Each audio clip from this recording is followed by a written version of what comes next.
Good morning. It's Friday, the 27th, English 1, and let's go over the assignments for this week. We are ending week 3, and there, okay. And so this is the end of week 3. So we've done the personal narrative essay. We've flipped that into the third person POV, where you're writing a descriptive biography, so to speak, of yourself.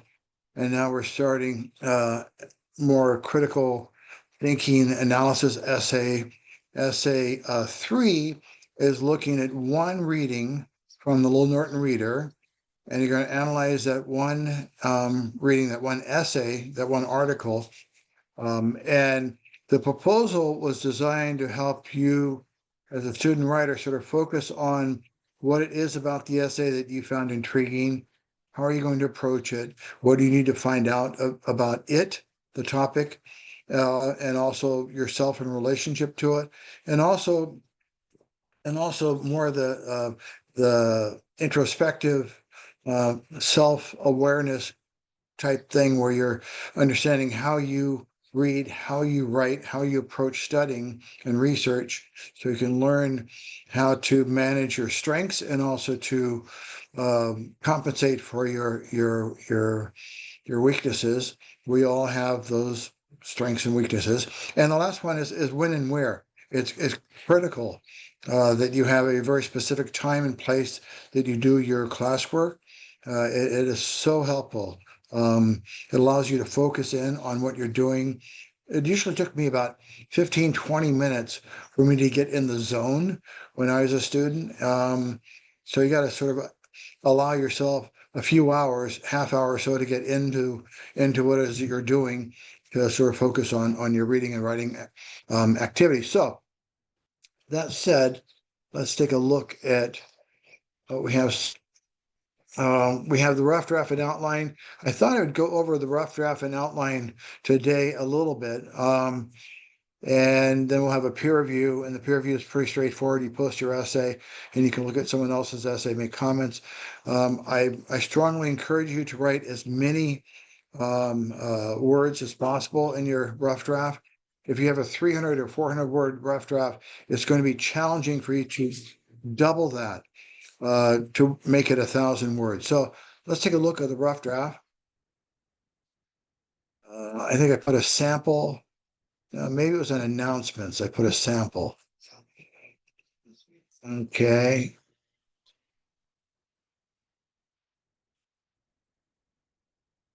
I think this is a good example here. So let's take a look at this example. Okay, so I'm going to download this and then upload it so I can work on it as a separate document. And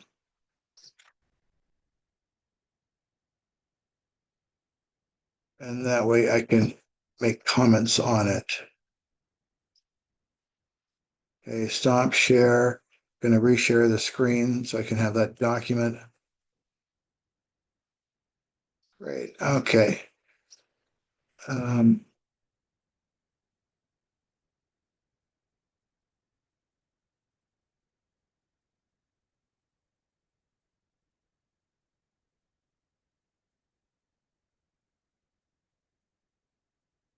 Put it over, I guess, up here.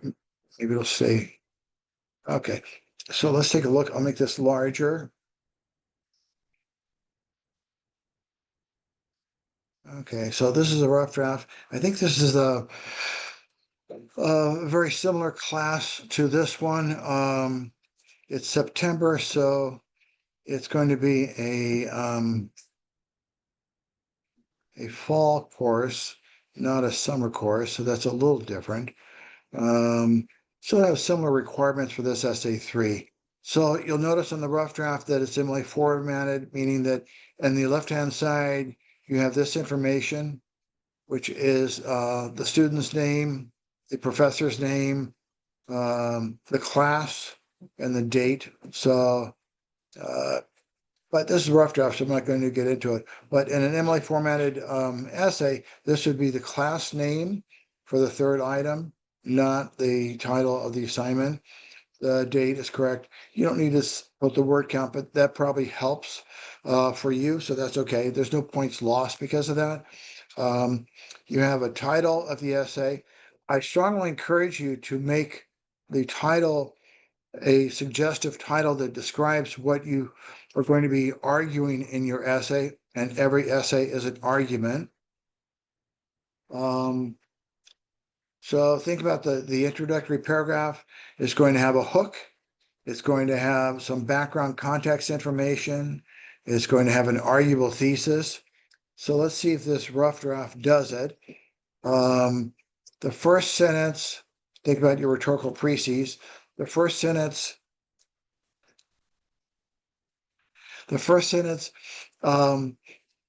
needs to have a hook and some information. So we have the title of the essay, the author, something about the author.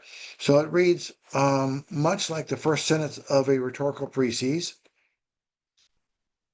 Second sentence, let's see what's in the second sentence. We have sort of a transition, just like your rhetorical preces, to sort of focus on what the argument is going to be in this essay. And the third sentence,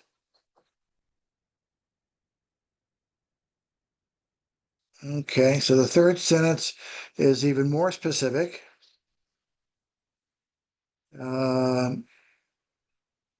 Okay, you already had the title of the essay, How It Feels to Be Colored Me, so you don't need to use it again in this one paragraph. The student did use the author's last name, Hurston, so that's correct.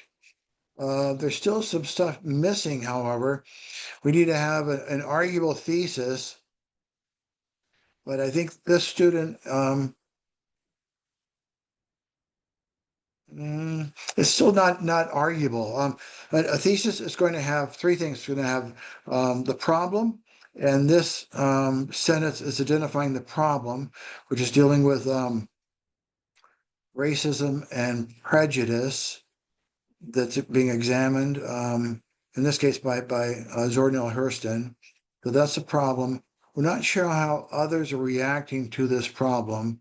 So you need to have some sort of context. And the context is dependent on not only when, but also where. So in the South, I have a critical audience member who's watching this. In the South, it would be a different situation than, let's say, in the Northwest or in the Northeast.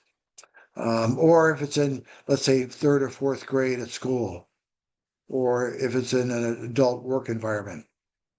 So we got to have some sort of context and reaction by credible sources. That's the second part of the thesis statement. And then you have the thing that's going to be argued in the essay on how to deal with this problem. So Zordnell Hurston is suggesting in her essay a way of dealing with it, I think, but I'm not sure what that is exactly. It says here her differing outlook on dealing with it. That's kind of, but it's not as specific as it could be. So the first paragraph probably needs more information and more specifics on how Zordnell Hurston examined this issue, this problem of racism and prejudice, how others are looking at this problem, or how they're commenting on it. And then what are you going to argue in the essay? Let's take a look in the second paragraph.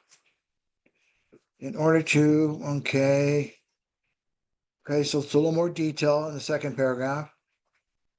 Okay, and this sentence here,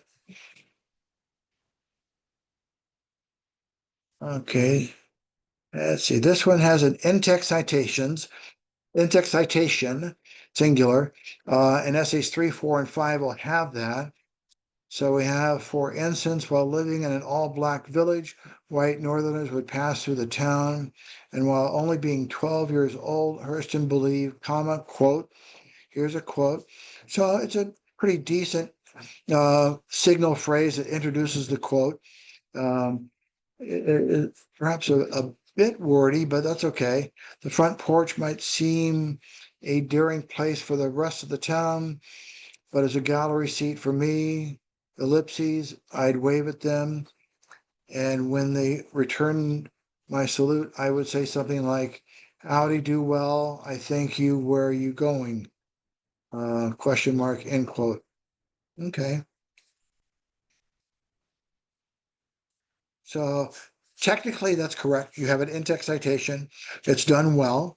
As you read your essay aloud, you'll start to hear things that could be improved. So I strongly encourage you to read your essay aloud. You could even record yourself and then play it back, because you're going to hear the language and what works, what doesn't work, any kind of errors, any kind of opportunities for more descriptive writing. So for instance, while living in an all-black village, right north, okay, so I'm by the second comma, I don't know who is speaking. I have to refer back to the sentence before that that says Hurston's going to include personal experiences. So I'm assuming that Hurston is the one who is describing this, but I don't know yet. MLA, unlike APA and Chicago style, MLA has a more active voice, more present tense, more aggressive or assertive. So in MLA format, you'd have something with a more, Hurston believed starting off, and then have the rest of it follow. Sort of like imagine a train, right? You got the engine part of the train that's pulling the rest of it. That's sort of MLA. APA has the engine part of the sentence towards the end of the sentence and sort of pushes the sentence. So it's a little different approach. So, but for this course, either way is fine. But just so you're aware, the MLA has the engine in the front of the sentence, the verb, the action, the main part, and APA has the main part, the verb, the action towards the end of the sentence. But in this sentence, I'm not sure what is being looked at, because I'm now having to interpret what this sentence means. She's contrasting the neighbors, and which is a black village, which was also white Northerners, and that she's 12. But I'm not sure what I should understand about this in relationship to the argument, which is looking at racism and prejudice. Unless it's just the contrast of black and white, or is it they would, I'm not sure what, okay, so she'd wave and they'd wave back. I'm not sure how that relates to racism, unless there's a subtext to the wave that I don't know. And you don't have to have a lot of sentences to add that subtext. You could have an adjective or an adverb in the very beginning, right? You got white Northerners would pass through. Maybe the walking or the passing through would indicate if there's some attitude that is racist or is prejudicial, assuming that's what the essay's about. But there is an in-text citation, and essay 3, 4, and 5 has that. Must have at least 2 of them in each paragraph. So that's the first one in the second paragraph, but there's no second in-text citation.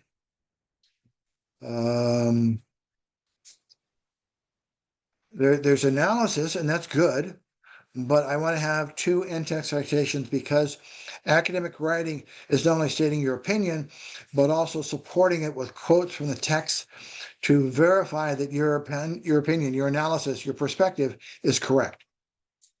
It's one of the characteristics of academic writing. So paragraph 2 does not have 2 in-text citations, and paragraph 1 does not either. Essays 3, 4, and 5 need to have 2 in-text citations in each and every paragraph. It's a learning curve. That's okay. Let's take a look at paragraph 3. I see some quotation marks. Okay, so that's good. Paragraph 3 has a quote. That's good.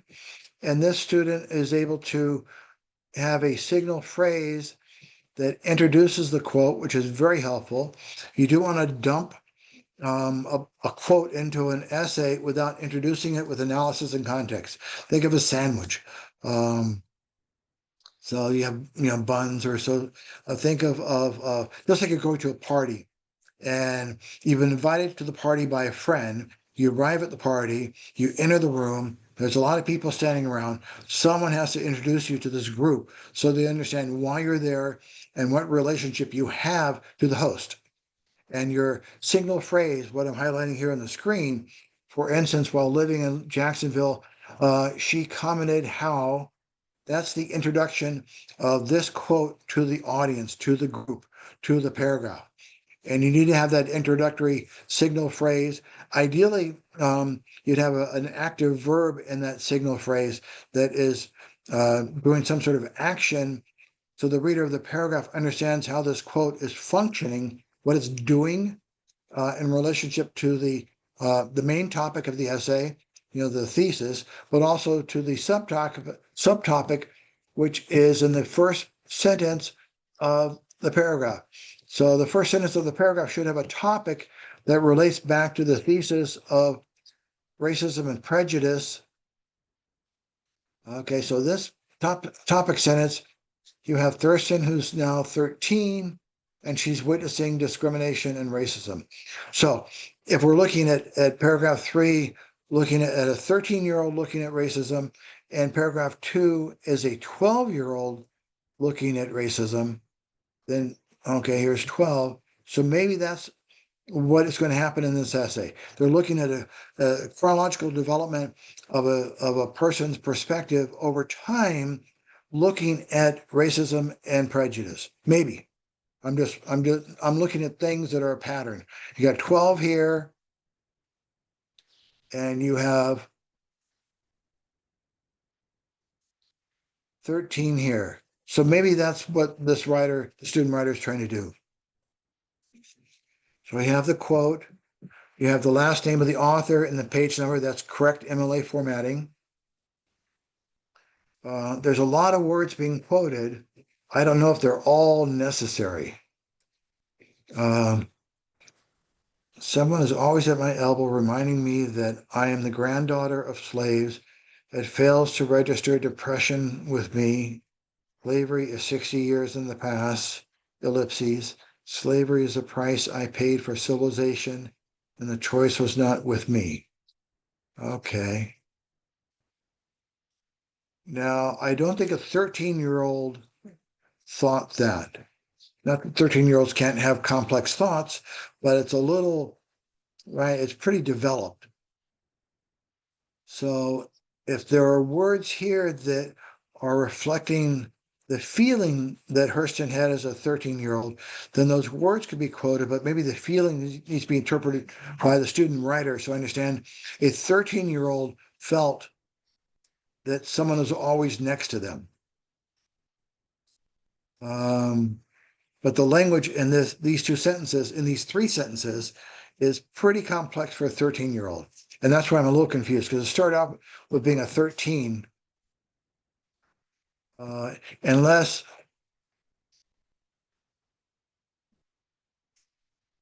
okay, even here, look at this part here. For instance, while living in Jacksonville, she comments, now is this as a 13-year-old or as an adult looking back at her as a 13-year-old?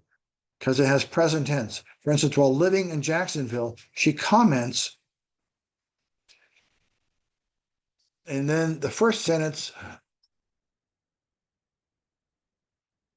okay, I'm a little confused here on, and this while reading aloud is really going to help you catch these things. And it does take time. It's going to take more than a half hour. You're going to have to sort of reread and read aloud to hear it. Okay.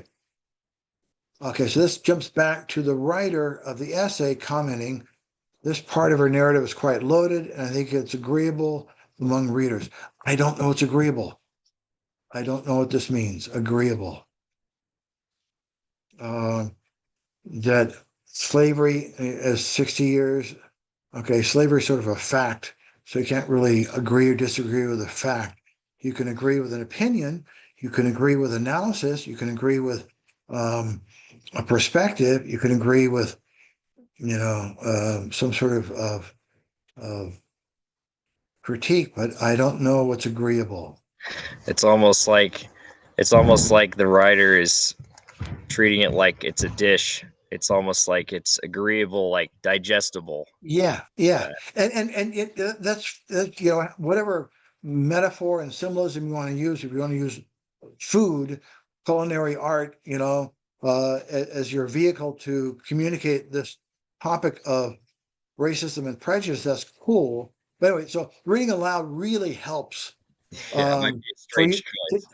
Right, then you can sort of hear things. Okay, maybe there's a better way of describing that this student writer thinks the topic of racism and prejudice is has that most people believe it to be something. But agreeable is kind of, I don't know. But when you read it aloud, you'll hear these things. And in academic writing, it kind of matters. Um, I don't want to spend too much time beating up the essay, but only to show you that the things that I'm looking for are two in-text citations in every paragraph. Use the rhetorical precedents to introduce the essay. And when you get into essays 4 and 5, use the rhetorical precedents to introduce the other essays you're using. And if you master those two things, you're on your way, I think. Also looking at the outline, let's jump down to the outline and see how this student writer used the outline. So here you have a works cited page that looks pretty good. Um, I wanted to clarify because the works cited page is going to be included. This might be self-explanatory, but are we able to reference outside sources other than oh, just the yeah, essay? absolutely. Yeah. As long as it's cited. You can reference everything as long as it's cited. The main text, the primary text, is called primary and secondary. The primary text in this essay is the essay from Lowell Norton Reader. The secondary sources could be your high school math teacher, could be your basketball coach. It could be the other essay in the Lowell Norton Reader. It also could be the chapter and writer's reference that looks at a subject verb agreement. But those are secondary sources. Um, so, okay, last name R, last T, so that's correct. Norton Reader is italicized, that's MLA formatted. Um, This has a hanging indent. And this is why working in Word, for me at least, is so helpful. When you open this up in Word, you can click on the hanging indent tab, and the second and third and fourth line will all be tabbed in. But that's a minor. That's minor. Let's take a look at the outline. Okay. It introduction, A is hook opening. It says hook and opening. I don't know what the hook is. Um, what is the hook? Um, I'm not sure what the hook is. The hook could be something connected to Zora Neale Hurston. Could be the title of the essay. It could be the South in the 20s. I'm just looking at things that could be used to make the reader stand up and go, "Wait a minute, this is different than I expected," or I don't know. Um, okay. Context, background to thesis. Okay, this is where you have your W's. So think about when, okay, I got 20s, 1920s. Although from reading the first few paragraphs, it seems that you have the time when she was 12 and 13 and noticing things, and then you have the time she's writing this book reflecting on her childhood. So you got two different time zones. Um, where it looks to be in the South. I don't know if it's in the South for when she's writing the How It Feels to Be Colored Me. I know that when she's 12 and 13, it is. So you have where. what is happening, racism, prejudice, why is it happening? That hasn't really been looked at yet, what's causing it. Without getting into the whole, history of slavery and free labor and stuff, but something that indicates why racism is happening. What is it? We need to see an example of what racism is. You can't use, well, you could use a photograph if you wanted to, but then make sure that the photograph becomes like a quote. It's analyzed in the essay. So you could include a quote, a photograph of two drinking fountains, and one says white only, or something like that. But you need to include that photograph as a quote and analyze the photograph in connection to the thesis statement that deals with racism and prejudice. Okay, here. I'm kind of fascinated by that concept. I've never done that before.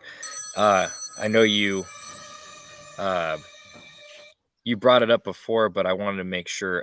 You're saying when it translates to a quote, are you referencing aspects that you observe as the quotation? So the quote is just like you're at a party, right? You walk in, you're introduced to your friend, to someone else, and they say, "Oh, this is my friend Dean. Do you know that he ran 4 marathons? Wow, can you believe it? And look at him. He doesn't look like a marathon runner." So that's all that context and analysis. The quote being that, I ran marathons, but all that other stuff is introducing me to these other people. So when you have a quote, you need to introduce the quote to the reader of your essay. Why is it significant that I read these quoted words? What do I got you, the student writer, understand about those words, and why is it significant? Why is it meaningful, especially connection to the thesis statement? What are you going to argue in the essay? So if there's words written in the photograph that can be referenced, that makes it even easier. Right, right. But also certainly if you want to look at photography, I wish the course was longer. In longer courses, I had an assignment that included photographs. We don't have time for this 8-week course, but photographs are also very powerful, especially in American culture. We use photographs, images, memes, visual arguments all the time, so much. Look at TikTok. Right. Look at all right. So you could, but the quote, just like the photograph, needs to be analyzed and interpreted so the reader of the essay understands what you, the student writer, are understanding about it. If you put a quote in an essay without analysis and context, without the 5 Ws, or without some analysis or some sort of signal phrase with an active verb, it's like giving someone a shoe. They're going to look at you and wonder, why are you giving me a shoe? I don't know what this means. I don't need a shoe. I didn't ask for a shoe. Why are you handing me a shoe? It means nothing. However, if you're at a press conference with a leader who is disrespected by the populace and someone handed you a shoe, you knew exactly what that meant. That meant as soon as the person started speaking, as a sign of disrespect, you throw the shoe at them. So that made sense, right? The context, when and where, who, all that stuff. It's like when I give this example of holding up a hand and it has one message, hi, right? It says also stop. It also says wait, right? I think there's the last count was like 26 different definitions of this code. It depends on the context, the rhetorical context.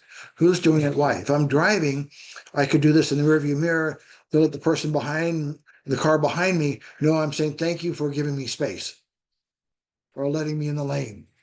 Right? If I'm doing this to my partner because we're having an argument, it means wait a minute, I'm not done talking. Right? Or wait a minute, you don't know what you're saying. Or so it's all so a quote like a photograph needs to have analysis and context. And usually it's within a few sentences, a sentence or a phrase, or like in the let me go back up here to the top. This student did it with these words was this student writer's introduction with some sort of analysis, I think. Although it's certainly, but that's what it's trying to do. You could argue, could it be done better? And I would say yes, but that's okay. That's the objective. They've got words before the quote that lets me, the reader,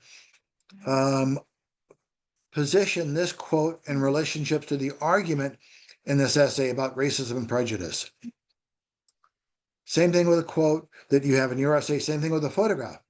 There's certain formatting issues, but if you can include a photograph like white only drinking fountain that connects to this idea of racism and prejudice and what it looks like.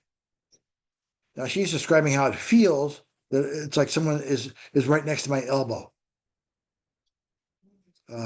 That's pretty cool. Does that answer your question? Yeah, absolutely. Yeah, providing the context for the photo, absolutely. I Right. wanted to make sure that if I tried to execute that, that I wasn't. Oh yeah, yeah. Feel free to. There's formatting issues with the photograph, but that's okay as long as you get it in there and you introduce it with analysis and context. That's fine. That's another way of moving the argument forward. So let's go back down to the outline. And I'll have a separate video on works cited pages. Not critical at this point. We're now working just with a rough draft and an outline. And the outline is a skeleton. The outline is the map. The outline is directions, right? You put in your Google Drive, take me to the shopping center. It'll give you a few options on how to get there. Surface streets, highway, bus, walking. So the outline is sort of that template. So the introductory paragraph needs to have a hook. It's going to bring the reader into the material. It needs to have some context. Think about the W's. It needs to have an arguable thesis. Okay. So again, a thesis statement is going to have those three things: the problem, reaction by credible sources, and what are you going to argue? Your opinion on how to deal with this problem. Now, I don't know what the student writer's argument is on how to deal with the problem. It's not easy, right? Or maybe it is easy. I don't know. Some things to think about when you're setting up your thesis statement is I recommend using these words to start and transition and pivot. So all those are a great way of starting a thesis statement. It's a word that we all know and anticipate that what's going to follow is not exactly what we thought. So now we're paying attention. It's like your parent saying, "Hey, right, stop." We're not sure what's going to happen, but we know that there's something important happening. So all those, that kind of word, however, is now going to contrast the problem without credible sources reacting to it. However, is one of those terms, those transition words that sets up a binary. It's not A or B, but the A and B are different. However, and the third one, so, is another transition word that then pivots to what the argument's going to be. So putting those in your thesis statement is those are helpful signals to the reader that this sentence is doing something specific, like a hey, right, or what we do when we are auditory and visual stuff, even like this, right, is another signal to the reader, so to the viewer. So I recommend using this. Practice. It's okay. It's all practice. That will help making the thesis statement stand out as being different from other sentences, and that it deserves and requires attention. You need to carefully analyze this sentence. Next, we have, okay, so they follow the template because I can see words from the template outline in this outline. So that's good. Rough topic sentence. That's good. I mean, A for effort, because the student is making a real effort to follow what I'm recommending. I guarantee you by the fifth or seventh time you do one of these, it'll be so much easier. But you need to make sure you have a good coach, ideally a young girl that can help you write your essay and say, "Come on, Daddy, you can do it. You can do it." Exactly. She can at least paint next Ah, to me while I do it. there you go. Right? And painting is communicating an idea, and writing an essay is communicating an idea. She has in her mind something that she wants to express on paper with paint and colors and so forth, just like you with words. Um, okay, so the student, I followed what I recommended. Um, then you can kind of get into, does it really, are these really examples that support? But for essay three, this is your first time for a lot of students doing an outline. This is fine. This is fine.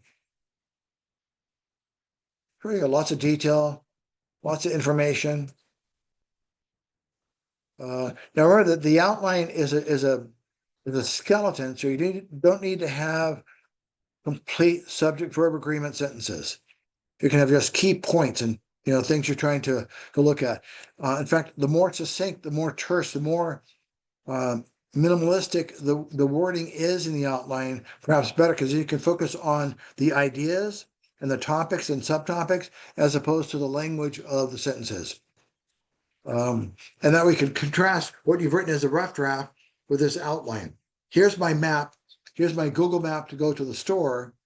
And here's what I wrote on what happened. I got to the stop sign, my front right tire blew. I don't know how the heck that happened. So I had to then carefully roll, slide the car over to the side, get out the jack, hop up the tire, put a new one on, get back in the lane, but there's a pothole above, 2 blocks up, so I turned left instead. Now you're telling the story, you're describing in prose what you did, how you did it to get to the market. So the template is like this map, like Columbus had a template that had an outline on how to get to America. He thought he was going to someplace else. So he followed that until he found out that, oh, well, it wasn't exactly what I planned on.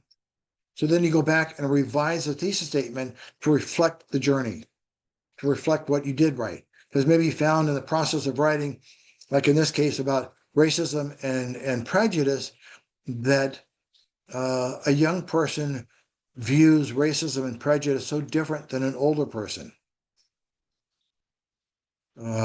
Maybe, I don't know. Maybe you learn that in the process of writing the essay. So that's why it's a rough draft thesis in the introductory paragraph, because you're going to play with this idea of what you want to argue, but maybe you'll discover that it's a little different than what you thought the more you get into it. I'm just looking at this and thinking of your daughter, and I'm wondering, how would a young person view racism? Is racism skin color? Is racism culture? Is racism language? Is racism is it viewed the same way that an adult views it? That's a good question. I'd say maybe a child would view it the same way many people that are adults that never grew up around it would. And it's starting with the very basic concepts. The For me personally, I mean, not having experienced it a lot myself, it's just asking questions. It's very childlike in the questioning of, what are the sides? Are there sides? Right, Why do they matter? Why are people upset? What's right, going on? right, right. Bare I'm emotion. thinking exactly. And for Zordon Hurston's journey as a 12 and 13-year-old, maybe that's a good way of hooking the reader into the material. Going back to the hook, maybe that could be the hook. That is sort of a rhetorical question. I know that it's been used in memes that the child is taught to hate, for example. So maybe there's some hook along those lines that connects to Zora Hurston's essay on how it feels to be colored meat. That's sort of my my objective. And then when you start, let's see if I can find.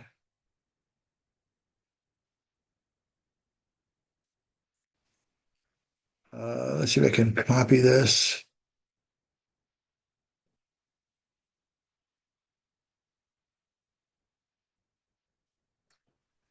Okay, I'm gonna stop share here. And then I'm going to find.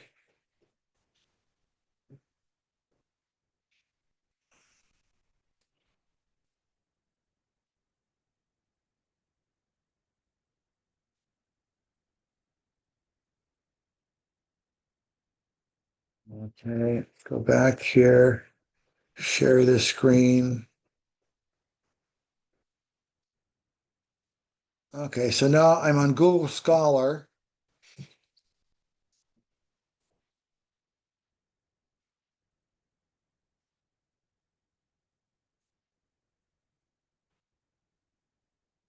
Okay, I'm typed in how it feels to be colored me. So we have the book. Okay, we have related articles. I'll make this larger. Cited by, okay, related articles. Okay, this looks like a book review.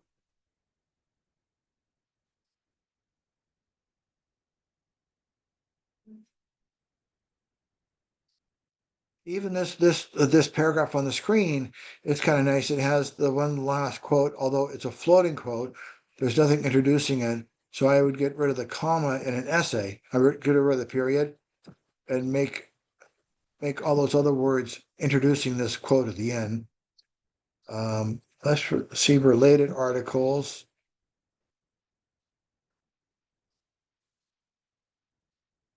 Okay, these are books. Books.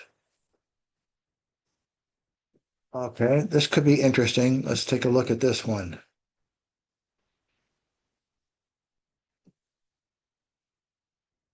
Okay, it's an article. It's in a publication called JSTOR is the publisher, but it's the Black American Literature Forum.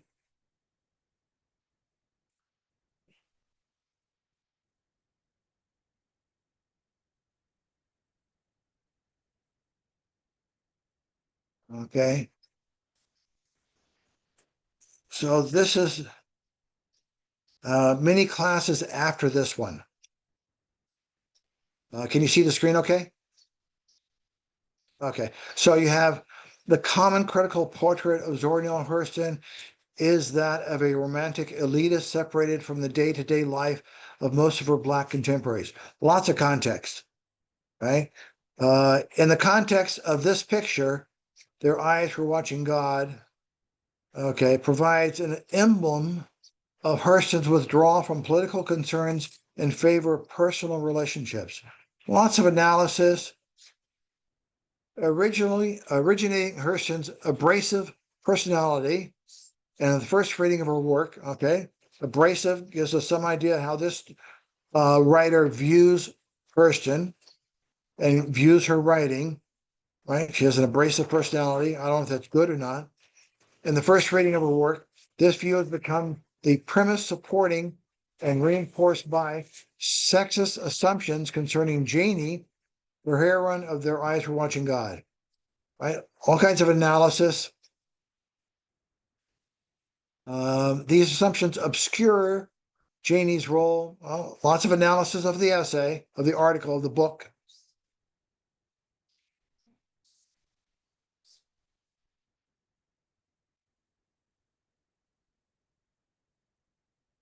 Okay, this is a little different formatting. This has the number one. Emily doesn't use that approach, so it's a different style, different. It's not MLA, it's more APA.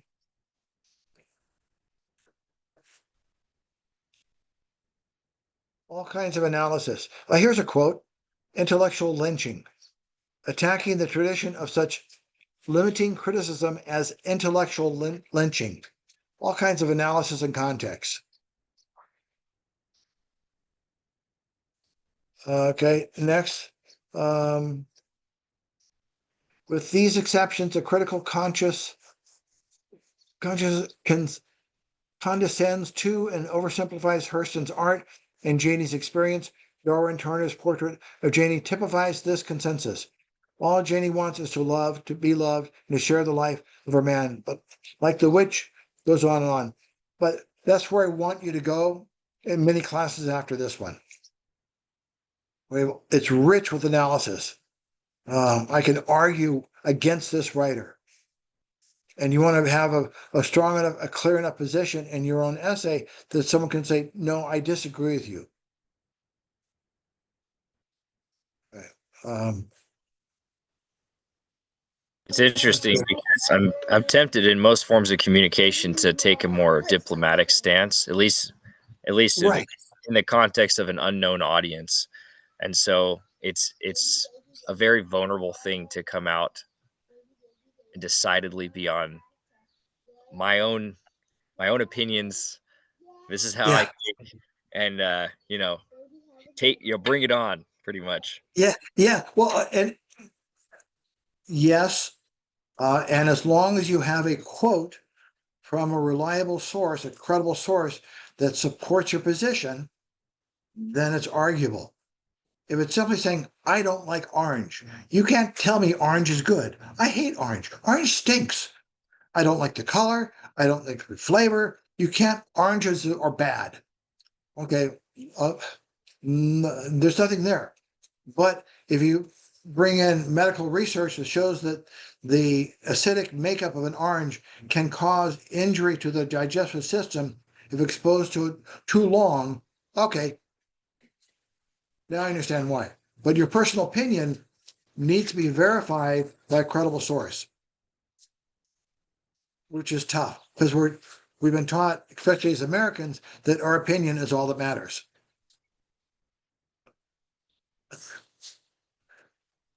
Yeah, or I guess maybe, I mean, being from a law enforcement background, it's like every opinion I have has to be backed up, Exactly. or else I'm not allowed to say it. So Exactly.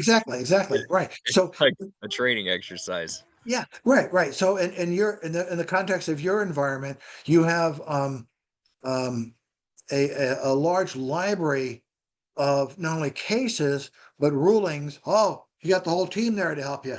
Okay, make him write his essay. Yeah, Uh, they're on top.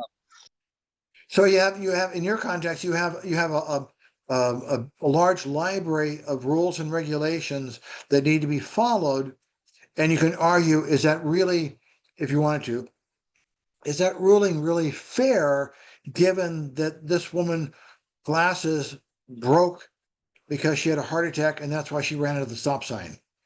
So should I cite her for the stop sign? Should I cite her for, right? I don't know. I'm trying to interpret here, but right, and that's where it gets really interesting. You could then argue, yes, but these are the rules, but yes, but. And this is how we, as society, interpret the yes, but. Given your context, right? Given the context of your perspective as law enforcement. Um, just like someone who works in a hospital is going to have a different opinion on stem cell research than someone who works in a church, for example, or someone who's in another continent. You've got extra help. Yeah, but wait, I'm on camera. I love it. Um, but it's all context, right? I think it is. It's all rhetorical context. And I'm encouraged the students to sort of look at what they're reading and try to understand what the rhetorical context was for that writer. Because then when you respond in your own analysis, you can suggest that because the writer was female, they have a perspective on this issue that's different, or because it was 1920, it's different. For example, it's all context. The seatbelt law, for example, didn't exist when I was a kid. And now, and given your context, you can write someone up, give them a ticket for not having the seatbelt on. Yeah, whether I agree with it or not, now the times have changed. Right. But I'm just saying it all goes back to when and where and who and why and what. The why and the how of something is happening is sort of analyzed in the essay, but the what and the when, just like when you're writing a citation, right? You got when it happened, where it happened, what happened, who's involved. The why and the how could be decided by someone else. Right? My job is not to report that. In the essay, it's your job to analyze the why and the how. Um, and just learning this system of academic writing where you include quotes to support your analysis of the why and the how. This happened because the stoplight was busted because there's a power outage, so she couldn't see around the corner to see an oncoming car and didn't know if she's going through a red light or not, for example. So that analysis of the why and the how is what writing an essay is, I think. And it becomes really interesting. Think, okay, that's arguable.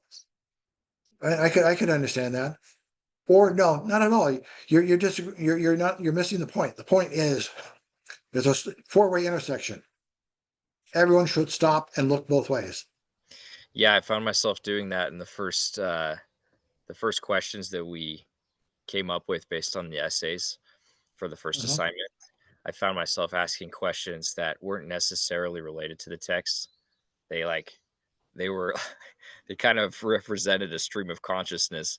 Like it made me Well, think of something else, but it's like, well, hold on, let's bring it back down to earth. Like that. yeah, well, but that's the writing process is that. I mean, and that's why the rewriting process is so laborious, but so necessary. So you can then, and the outline that's going to help with that, can you then look at your points? Okay, why am I including peanut butter in this paragraph? This essay about nothing dealing with peanut butter. What happened there? Why am I including peanut butter? Uh, How just out of curiosity, how messy can this because I'm rough tempted draft? to like really yeah, both the outline because I want to Yeah, print the it's outline fine. out right It's and just make it like, like word it's vomit and then clean it yeah, up. yeah. It's not, there. I'm not expecting Mona Lisa. It's not going to happen. I'm expecting a portrait. That can happen. It's just it's many classes, and I was reading a professor from UCLA, and he used the transition word yet in like the second paragraph. I went, brilliant. I've never thought of starting a sentence with yet. However, since, although, but not yet. This is great. I never thought of yet. Yeah. And it works so well. It's like stepping off the edge. It's like you're with the person that said it. You're with them for the ride. You're kind of seeing where it goes, but it's not necessarily a final thing. It's a work in progress kind of word. Right. I was thinking of your context. There's a TV show called Southland. I don't know if you ever saw it. It was on for a while. It's set in Los Angeles, but there's so much subtext and so much context that needs to be analyzed before. And in the process, you have sympathy for the person who has character flaws, or you have understanding of another character who has character flaws and then struggles with them. It's like, oh, this is great understanding now of all this. It's called Southland. Someone I knew was the star in it, so I watched a lot. But yeah, it's all context driven. And as far as messiness, it's fine. I'm not expecting Mona Lisa. It's not going to happen. Um, but a portrait is okay, right? You got someone sitting in a chair smiling. That's good. I'll accept that. Using that analogy of Mona Lisa. And just make sure that for the rough draft, put in 2 quotes in every paragraph. And it will not be good, but you'll be learning how to do it. And the more you practice it, the better. Just like a shooting range, just like hand-to-hand combat, just like driving a car, you know, just like cooking. I remember making donuts. I made donuts in sixth grade. I thought, okay, I can handle this, right? I missed an ingredient. I'm sure I did because when they came out of the big fryer, they're as hard as brick. They were not donuts at all. But I thought I did the right recipe. It's okay. Yeah, and then were you tempted to try again immediately, or were you like, should I take a break from this for a while? No, I switched careers. I went to another way. Yeah, yeah. Yeah. So let me go back over the course just to um, find. Let's see. Where is the course? Where is the course? Okay, it's not that essay. Not that essay. Not that Zoom link. Okay, close this. Let's go back over the course and see where we're at. See if I missed something. Okay, so this is week 3. We got the proposal, the rough draft, critical freezes, the Q&A discussion board. Right, you've been doing this for 3 weeks now. Peer review of the essay. Just post your essay. You'll see someone else's essay. You can then start making comments about it. I see that 3 people have posted on the peer review. So post your essay and you can see someone else's. Ideally, make the rough draft as close to 1,000 words as you can. It's going to help you. It's a lot easier to trim than it is to double the size of your draft. Briefly check in. And then someone had asked about the steps for writing. This is my attempt to understand how to write. Some students found it okay, some didn't like it. I'm not expecting you to do this, but I did try to break it down into a visual. Some writers are not that way. So I thought of an essay as having 4 legs to a table and then having each paragraph be sort of a subtopic that connected to the main argument. So this is a student who was doing what I asked. They had four subtopics. They had a connecting sentence that related back to the arguable thesis. And then this is the essay. And let's see if I added more to this assignment. Okay, then I thought for a while, okay, let's write one sentence at a time and see how that works. So we can see how each sentence operates independent or should operate independently without being dependent on another sentence. It was an experiment. I don't know if it worked. It was a concept thing, but they tried that. And what else did I do with this? But this student did exactly what I asked. This is the rough draft. Oh, for the peer review, because it was in class, I had students highlight with a marker. I bring in markers. They'd highlight their classmates' essay according to a criteria of topic, sentence, thesis, error, so forth. So this is them. This is they highlighted the thesis statement. Pretty colorful.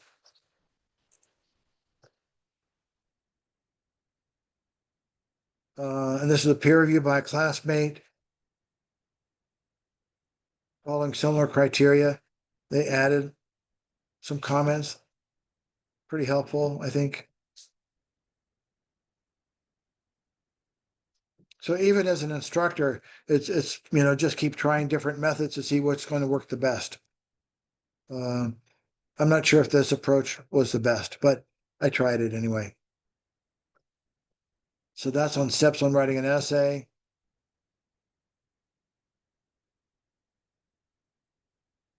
Okay, that's week 3. Let's see what week 4 is. Week 4, you'll be revising the draft and turning that in. I also added the Net Tutor assignment here. Net Tutor on your Canvas screen is on the left-hand side. submit your essay. It takes a couple days to get the response back. I recommend that you do that as often as you can. It's very, very helpful. It's free. You pay for it. It's a good service. So submit your essay and then get some feedback and post a screenshot of either the feedback or your submission.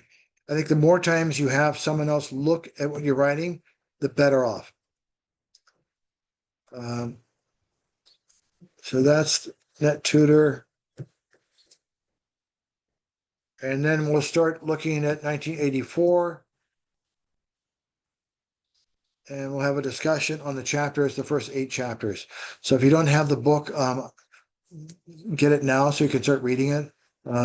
Someone got an audio version of it. That's also good.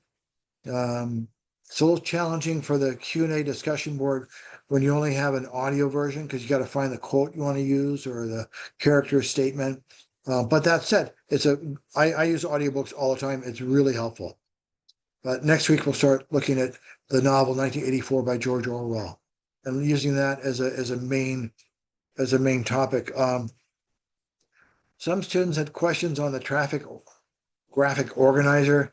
It's just identifying a symbol in the text, a quote that connects to that symbol. What page number was it on? What relationship is that symbol to the text?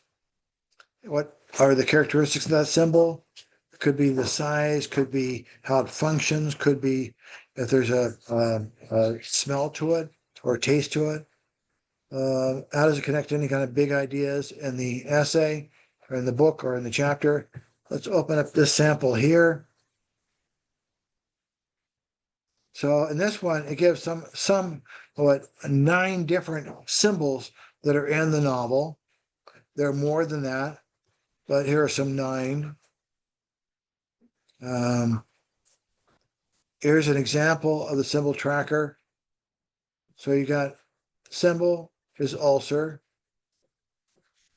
There's a quote connecting to that symbol. And it's a symbol because the symbol means something other than what it is. So the ulcer is an ulcer, but it's also symbolic of either a decaying human, decaying society, right? You have the page number that symbol and quote occurred on, or that quote occurred on. You have some analysis of that quote in relationship to the big text, what that symbol looks like, how it behaves, how it functions.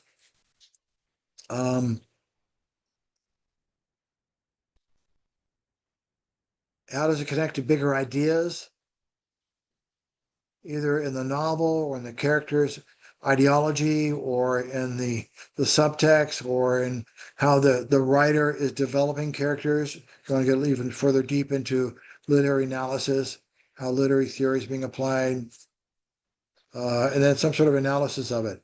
And that's called the symbol traffic graphic organizer. And it's a way of you as a student to collect quotes you can use in writing essays 4 and 5. So it becomes a library. Good things to say when, so to speak. And that way you'll have this to use for essays 4 and 5. You have page numbers, you have analysis, like the rhetorical preces. It becomes a library of resources for you to write your essays 4 and 5. And that's for starting next week. Again, notes and outline. The notes are nothing more than where you annotated the text or you made comments on a page. You can do a screenshot, that's okay, and an outline. It doesn't have to be extensive, but I do recommend that you learn how to make notes of what you're doing and how you're doing it, like a journal. And that's next week. And just to clarify that Yeah. for notes and outline of essay 3, is that a revised notes and outline of essay 3, or is that Here's essay 3 is on week 3.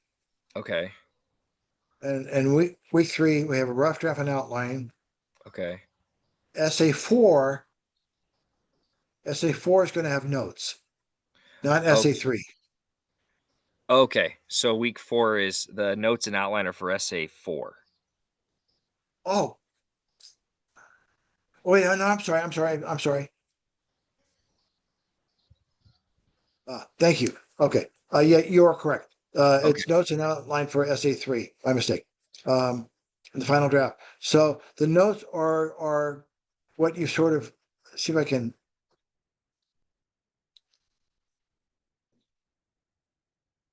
That's the outline. Let's see if I can find an example of notes. Um,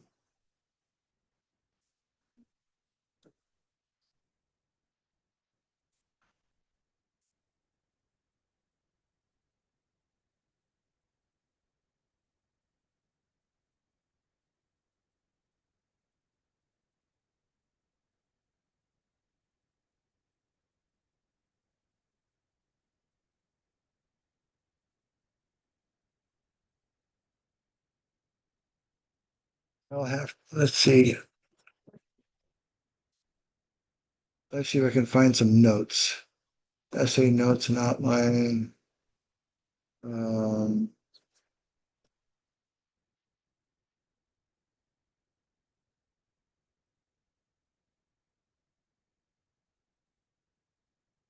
let's see what this looks like.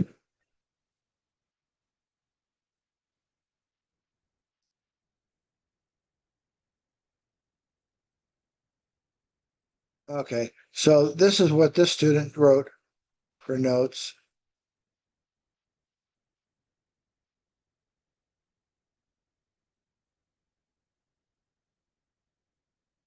And this could work. Here's some notes on the screen. This student did for SA3. Can you see it okay? Okay, so this is what they did for notes. They just sort of thoughts, questions, comments as they're writing their essay.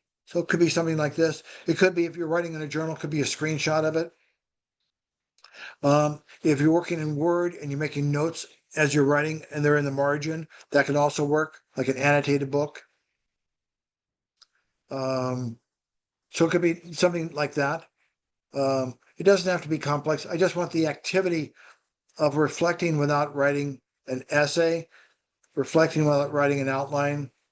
Um, Let me do another example of note taking and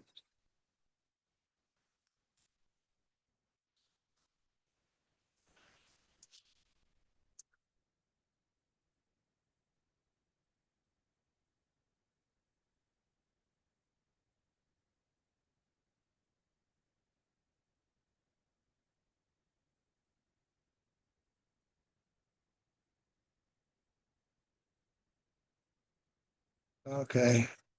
It's also called annotating. See if I can get an image of it.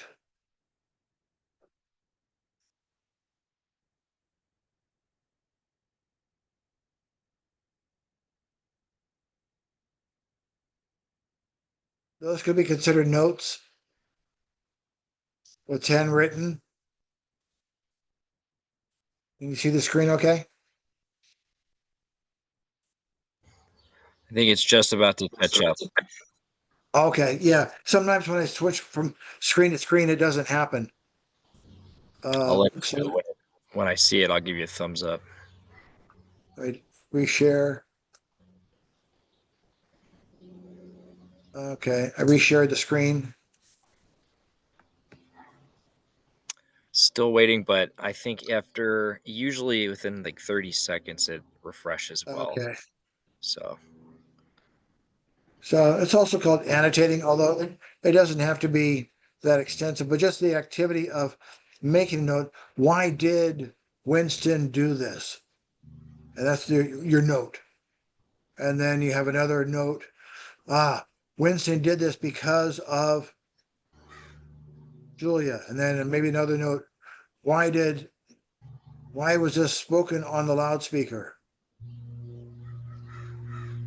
Can you see it okay, or is it not sharing yet?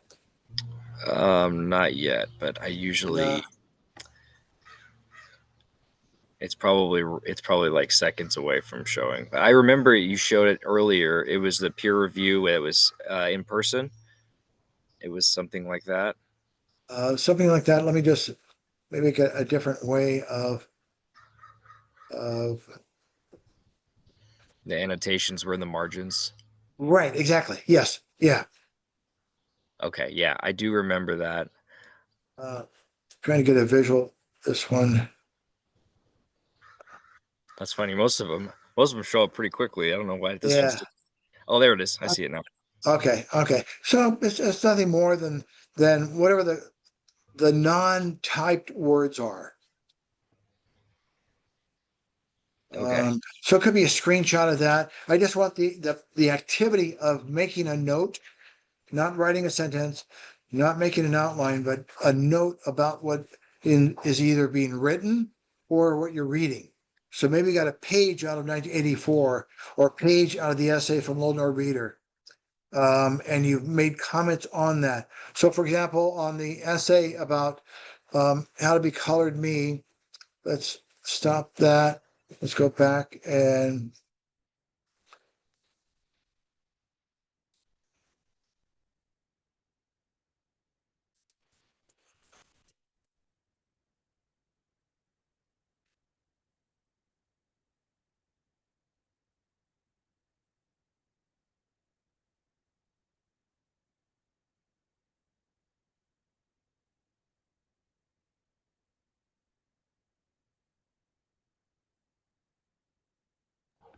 My kids are attempting to eat breakfast, so okay, I okay, have. I'll move. Okay, here's an annotated.